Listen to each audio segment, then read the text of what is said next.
अवश्यमेव भोक्तव्यम कर्तुम कृतम शुभाशुभम अत्युत्कटानाम पापानाम इहैव फलम श्नुते। देखिए, पुरुषार्थ से, कर्म से भविष्य को बदला जा सकता है, भाग्य में कुछ संशोधन किए जा सकते हैं, परंतु जो प्रबल भाग्य होता है उसको बदला नहीं जा सकता, ये बिल्कुल निश्चित है। और मंत्र तंत्राषधि बलात् से उसको हल्का किया जा सकता है। शूल की पीड़ा सुई में बदली जा सकती है, कभी कभी ऐसा होता है, नहीं तो भाग्य में जो प्रबल भाग्य होता है, जो योग एकदम स्पष्ट होते हैं, भारी योग होते हैं, उनको आप बदल नहीं सकते, भोगना ही पड़ेगा। अवश्यमेव भोक्तव्यम, भोगना ही पड़ेगा। कर्तुम कृतम शुभाशुभम, तो भाग्य में लिखा भोगना पड़ता है, परंतु कर्म से, पुरुषार्थ से भाग्य में काफ़ी हद तक सुधार किया जा सकता है, परंतु वो पुरुषार्थ धर्म शास्त्रों के हिसाब से होना चाहिए, धर्म संगत होना चाहिए, और सही काल में किया गया पुरुषार्थ अपेक्षित परिणाम लेकर आता है, और काल गणना ज्योतिष के हिसाब से होती है। इसलिए आप अगर कोई किसी ग्रह योग की शांति आदि के लिए कोई अनुष्ठान आदि करवा रहे हैं, तो उसके लिए उचित समय का होना भी बहुत आवश्यक है, ये बहुत जरूरी है, नहीं तो आपका पुरुषार्थ निष्फल होगा। देखिए, मैं पंडित मनीष अवस्थी ज्योतिषाचार्य एक बार पुनः आप सभी का अपने इस ज्योतिष के चैनल पर स्वागत करता हूं, अभिनंदन करता हूं। बात इस वीडियो में काल सर्प योग पर करेंगे। काल सर्प योग, साधारण से शब्दों में इसको समझिए कि जन्म पत्रिका में, यानी जन्म के समय राहु और केतु के मध्य में, या केतु और राहु के मध्य में समस्त जो 7 ग्रह हैं वो आ जाए जन्म पत्रिका में, तो काल सर्प योग की सृष्टि होती है। और इसका जो प्रभाव होता है, विशेष रूप से देखा गया है कि बड़ा अनिष्टकारक प्रभाव काल सर्प योग लेकर आता है। राहु केतु के मध्य में समस्त ग्रह हों और कोई भी स्थान खाली ना हो, तो बहुत प्रबल काल सर्प योग की रचना होती है। यानी कि मान लीजिए कि यहाँ पर राहु है और एकादश में केतु है, और चूंकि राहु केतु वक्र गति से चलते हैं, इसलिए मान लीजिए ये चौथा, तीसरा, द्वितीय, लग्न, द्वादश और एकादश, इन सभी स्थानों में बाकी के 7 ग्रह बैठे हों, राहु केतु के एक तरफ हों, चाहे उस तरफ या चाहे इस तरफ, काल सर्प योग की रचना होगी। कोई भी स्थान रिक्त नहीं होना चाहिए। अगर स्थान रिक्त है तो भी काल सर्प योग अपना प्रभाव दिखाता है। राहु केतु के जद से अगर एक ग्रह बाहर हो जाए तो भी काल सर्प योग अपना प्रभाव दिखाने में जो है वो अपनी पूरी जो प्रभाव दिखाने में सक्षम होता है। ऐसी कई जन्म पत्रिकाएं मैंने देखी है और तमाम ज्योतिर्विदों का मानना है ऐसा होता है। तो काल सर्प योग का अपना प्रभाव है। काल सर्प योग का जो ये नाम जो काल सर्प योग है, उसके पीछे जो कारण है वो ये है कि राहु का जो जन्म नक्षत्र है वह भरणी है, और भरणी नक्षत्र का जो देवता है वह काल माना गया है। केतु का जन्म नक्षत्र आश्लेषा है, और आश्लेषा नक्षत्र के जो देवता माने गए हैं वह सर्प माने गए हैं, इसलिए काल सर्प इस प्रकार से इस योग की इसका जो नामकरण किया गया है। और जो राहु केतु के जो प्रभाव जीवन में देखने में आते हैं वह निश्चित रूप से काल सर्प योग नाम को सार्थक करते हैं। अनिष्ट प्रभाव आते हैं जीवन में। काल सर्प योग अगर स्पष्ट है, देखिए बहुत कम लोगों की जन्म पत्रिका में काल सर्प योग का सकारात्मक प्रभाव देखने में आया है। अगर काल सर्प योग है, जैसा मैंने बताया कि राहु और केतु के मध्य में समस्त ग्रह, चाहे वो सीधी तरफ हो या उल्टी तरफ हो, जन्म पत्रिका में हो, तो काल सर्प योग की रचना होती है। बहुत कम लोगों की जन्म पत्रिका में यह शुभ फलदायी होता है, अन्यथा अनिष्ट प्रभाव दिखाता है। तो इसके जो प्रभाव में देखने में आया कि जीवन बड़ा संघर्ष में होता है अगर काल सर्प योग की रचना हुई है। इसकी शांति का क्या समय होगा उस पर भी मैं बात करूंगा। पहले इसको थोड़ा सा समझ लेते हैं कि इसके प्रभाव क्या होते हैं। काल सर्प योग कैसे बनता है ये तो आपने समझ लिया कि सारे ग्रह राहु केतु के मध्य में आ जाएं। अगर एक ग्रह बाहर भी है तो भी काल सर्प योग की रचना होगी। तो इसका जो प्रभाव है वह जीवन में देखा गया है कि त्रिविध कष्ट भोगने पड़ते हैं। शारीरिक, मानसिक और आर्थिक कष्ट ऐसा व्यक्ति विशेष भोगता है। भयंकर शारीरिक रोगों से पीड़ा प्राप्त होती है, मानसिक रोग हो जाते हैं।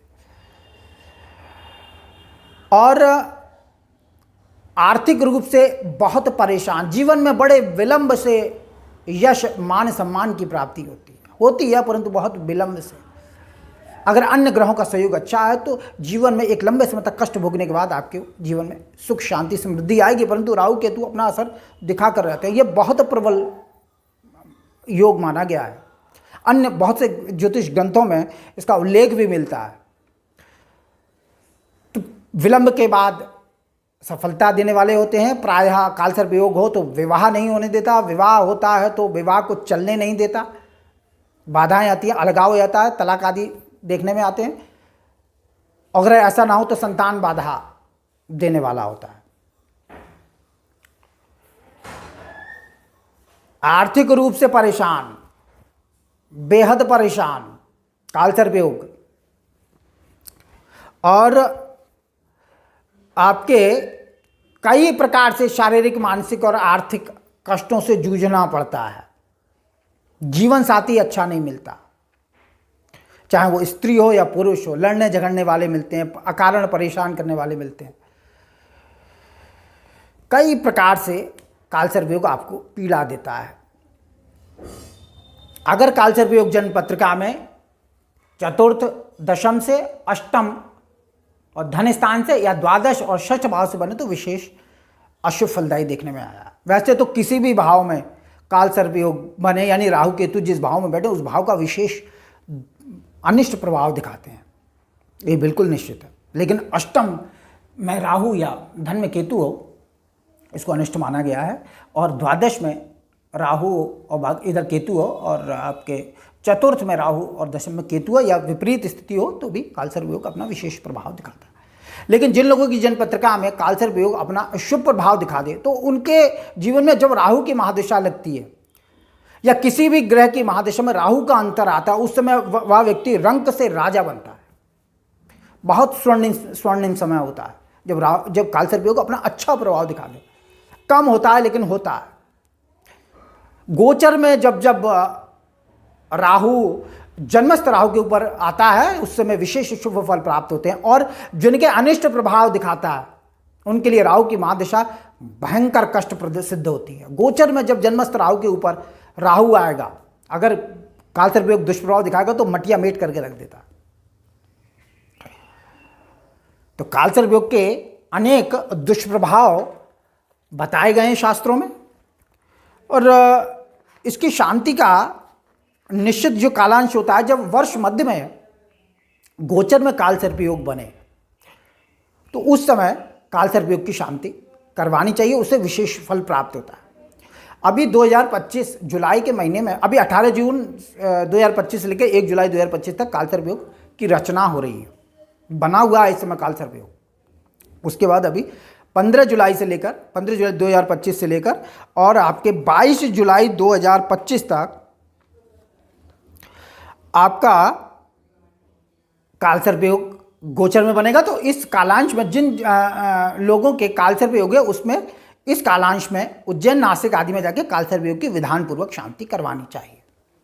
इसके कुछ विशेष मुहूर्त भी होते हैं, उन विशेष मुहूर्तों में वहाँ जाकर अपना पूजा पाठ, यज्ञ हवन आदि जो भी होता है वो करवाएं, और इससे कालसर्प योग की बहुत सीमा तक शांति होती है। और कई प्रकार के अनिष्ट फल देखने में मिलते हैं। मैं ज़्यादा बताऊंगा नहीं क्योंकि उससे कोई लाभ नहीं है। कई प्रकार से सांसारिक कष्ट भोगने पड़ते हैं, तो इसकी शांति अभीष्ट है। और दक्षिण भारत में यानी नर्मदा से लेकर औदा पूरा दक्षिण भारत में राहु काल में इसकी शांति का विधान है। वो राहु काल को विशेष महत्व देते हैं। राहु काल आप जानते हैं 7 दिन पड़ता है। इसका एक निश्चित कालांश निश्चित किया है हमारे प्राचीन ऋषि मुनियों ने। जैसे रविवार को आपको राहु काल संध्या काल में 4:30 बजे से लेकर 6 बजे तक राहु काल होता है। अब उत्तर भारत में भी इसकी मान्यता थोड़ी सी बढ़ती जा रही है। राहु काल में कोई भी शुभ कार्य नहीं करना चाहिए, बिल्कुल नहीं करना चाहिए, उसको त्याज्य माना गया है। परंतु कालसर्प योग की शांति आप राहु काल में करवा सकते हैं। दक्षिण भारत में तो करवाते हैं। जैसे रविवार को संध्या काल में 4:30 बजे से 6 बजे तक राहु काल होता है। सोमवार को प्रातः 7:30 से 9 बजे तक राहु काल। मंगल को दोपहर 3 बजे से 4:30, बुध को दोपहर 12 बजे से लेकर और 1:30 बजे तक का जो कालांश होता है राहु काल में माना गया बृहस्पतिवार में दोपहर 1:30 बजे से 3 बजे तक राहु काल। शुक्रवार में जो इसका जो राहु काल होता है वो प्रातः 10:30 से लेकर 12 बजे तक होता है। शनिवार को 9 से 10:30 बजे तक राहु काल माना गया। इस प्रकार से 7 वारों में राहु काल माना गया जो है वो उसके अंदर राहु काल की में आप शांति करवा सकते हैं। और अन्य प्रकार से मुहूर्त ज्योतिर्विद निकालते हैं वहाँ पर अनुष्ठान करने वाले, और आप शांति करवाएं, निश्चित रूप से करवाएं, नहीं तो यह आपको कई प्रकार से कष्ट देगा। जीवन में बड़े लंबे कष्ट भोगने पड़ते हैं। तो राहु केतु का प्रभाव ये बिल्कुल निश्चित है। ये दोनों ही छाया ग्रह हैं, इनका कोई आकाशस्थ पिंड नहीं है, परंतु ये बहुत प्रभाव रखते हैं। चंद्र ग्रहण और सूर्य ग्रहण में इन दोनों की भूमिका होती है। जीवन को तहस नहस करने की क्षमता कालसर्प योग रखता है, राहु केतु रखते हैं। हल्के में नहीं लेना चाहिए। राहु केतु तबाही के जनक माने जाते हैं, परंतु कालसर्प योग जैसा मैंने बताया, अगर सफलदायी हो तो आपको जमीन से लेकर और बुलंदियों तक पहुंचाता है। और अगर अनिष्ट फल दिखा दे तो जो शीर्ष पे बैठा हुआ है उसका भी जो है ऐसा पतन होता है कि वो कहीं नहीं होता, सब पूरा धूल धूसरित कर देता है कालसर्प योग, विशेषकर राहु की महादशा में, अंतरदशा में, जैसे मैंने बताया। अमावस्या का भी जन्म साथ में हो, यानी अमावस्या में जन्म हो तो फिर कहना ही क्या। अमावस्या का जन्म कष्टप्रद होता है, उसकी भी शांति कराने का विधान शास्त्र बताता है। तो कालसर्प योग की शांति आपको करवानी चाहिए। इस वर्ष मध्य अभी 15 जुलाई से 22 जुलाई तक कालसर्प योग बना हुआ है, इसमें शांति करवाएं। जिनके बना हुआ करवा लेनी चाहिए। उज्जैन नासिक आदि में जाकर शांति करवाइए, बिल्कुल करवाइए। देखिए ग्रहों का प्रभाव अक्षुण्ण है, आप इससे बच नहीं सकते हैं। अगर ये दोष है और आपके जीवन में इसी प्रकार की परिस्थितियां बनी हुई हैं तो बहुत कष्ट भोगने पड़ते हैं, फिर समझ लीजिए आप। तो इसकी शांति का विधान शास्त्रोक्त है। और जैसा मैंने बताया कि प्रबल जो भाग्य होता है, जो भविष्य होता है, उसको बदला नहीं जा सकता। हाँ, इतना जरूर है, थोड़ा सा हल्का किया जा सकता है, उसको हल्का किया जा सकता है, परंतु जो घटनाएं बिल्कुल निश्चित हैं, अपने काल में बिल्कुल निश्चित है, उनको नहीं बदला जा सकता। उसको आप किसी भी प्रकार से बदल नहीं सकते हैं। लेकिन शास्त्रानुसार सही समय में किया गया पुरुषार्थ फलदायी होता है और बहुत हद तक आपको उसमें लाभ के दर्शन होने के अवसर मिलते हैं। तो कालसर्प योग जैसा मैंने बताया इस प्रकार से बनता है। छोटा सा वीडियो, मैंने ज़्यादा कुछ इसमें नहीं बताया। कालसर्प योग पर बहुत कुछ बोला जा सकता है, 1-2 घंटे लगातार इस पर दिया सकता है। कालसर्प योग कई प्रकार से निर्मित होता है, कई इसके जो रूप बताए गए हैं, हर भाव से बनता है। लग्न से सप्तम, द्वितीय से अष्टम, तृतीय से भाग्यस्थ, चतुर्थ से दशम, पंचम से एकादश। पंचम से एकादश अगर राहु केतु बने के मध्य में कालसर्प योग वो बने तो संतान बाधा, मानसिक रोग, पेट के रोग से व्यथित कर देता है। छठे और द्वादश में बने तो जेल यात्रा, कारावास, शत्रुओं से भयंकर रोगों से पीड़ा देने वाले होते हैं। और सप्तम और लग्न से बने तो दाम्पत्य जीवन से विशेष कष्ट, जीवन साथी से महान कष्ट भोगना पड़ता है। अष्टम और धन से बने तो निश्चित रूप से जीवन में कई बार संकट आता है, कईयों बार दुर्घटना आदि के योग बनते हैं और धन की विशेष हानि होती है। भाग्यस्थ पराक्रम से बने तो थोड़ा सा, एक बात मैं बता दूं कि तृतीय में राहु केतु या शनि मंगल हो, यानी कोई भी पापग्रह हो, तो उसका अच्छा फल मिलता है। तो यहाँ पर जरूर थोड़ा सा विवाद रहता है। द्वादश में तो पापग्रह कभी अच्छा नहीं होता, लेकिन छठे भाव में पापग्रह का रहना अच्छा होता है। तो पराक्रम में राहु केतु हो और भाग्यस्थ हो तो कहीं ना कहीं इसका उतना विशेष बुरा प्रभाव मैंने नहीं देखा है। चतुर्थ दशम से हो तो माता, भूमि, मकान, वाहन, पिता, राज्य पक्ष आदि में बड़ा कठिनाई और कष्ट भोगना पड़ता है। लाभ में नुकसान पहुंचाए तो धनहानि, और द्वादश में हो तो बड़ी बड़ी सजाएं और अस्पताल में जीवन, वृद्धावस्था कष्ट में, इस प्रकार के अशुभ फल देखने पड़ते हैं। अगर द्वादश भवन में कालसर्प योग बने और द्वादश भवन से कालसर्प योग बने और द्वादश में पापग्रह हो, अष्टम में पापग्रह हो तो वृद्धावस्था अच्छी नहीं होती। चतुर्थ भाव भी पीड़ित हो जाए तो कहना ही क्या।